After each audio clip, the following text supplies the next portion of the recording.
புதிய corona virus பார்க்க மிகவும் சிறியது.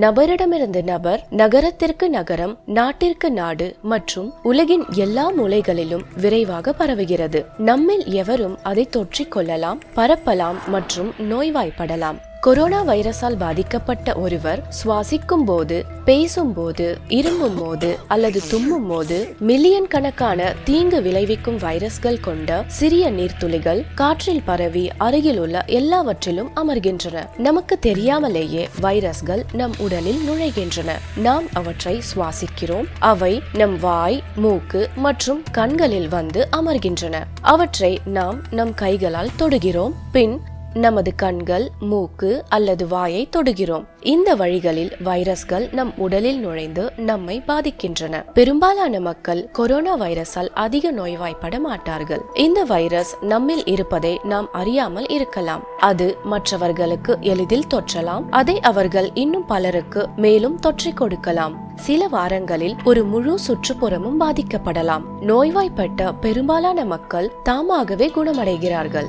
ஆனால் சிலர், குறிப்பாக வயதானவர்கள் மற்றும் ஏற்கனவே நோய்கள் உள்ளவர்கள் மிகவும் நோய்வாய்ப்படலாம், மேலும் இறக்கலாம். மக்கள் நெருக்கமாக இருக்கும்போது கொரோனா வைரஸ் பரவுகிறது. நம்மையும் நம் அனைவரையும் பாதுகாக்க நாம் நெரிசலான மற்றும் மூடப்பட்ட இடங்களில் இருந்து விலகி இருக்க வேண்டும். மற்றவர்களையும் நம்மையும் பாதுகாக்க முகக்கவசத்தை அணிய வேண்டும். நம் கைகளை நம் முகத்திலிருந்து விலக்கி வைக்க வேண்டும். இருமும் போது அல்லது தும்மும் போது முழங்கையை வைத்து மூடிக்கொள்ளவும். சோப்பு மற்றும் தண்ணீரில் நம் கைகளை அடிக்கடி நன்றாக கழுவ வேண்டும். மேலும் பாதுகாப்பாக இருக்க கிருமி நாசினியால் அடிக்கடி தொடுகின்ற மேற்பரப்புகளை சுத்தம் செய்ய வேண்டும். இந்த நடவடிக்கைகள் அனைத்தும் கொரோனா வைரஸ் பரவுவதை தடுக்கும். நம்மையும் நம் குடும்பத்தையும் நம் சமூகத்தையும் பாதுகாப்பாக வைத்திருக்க உதவும். நீங்களும் இந்த செயல்களை பின்பற்றி பாதுகாப்பாக இருங்கள். நன்றி.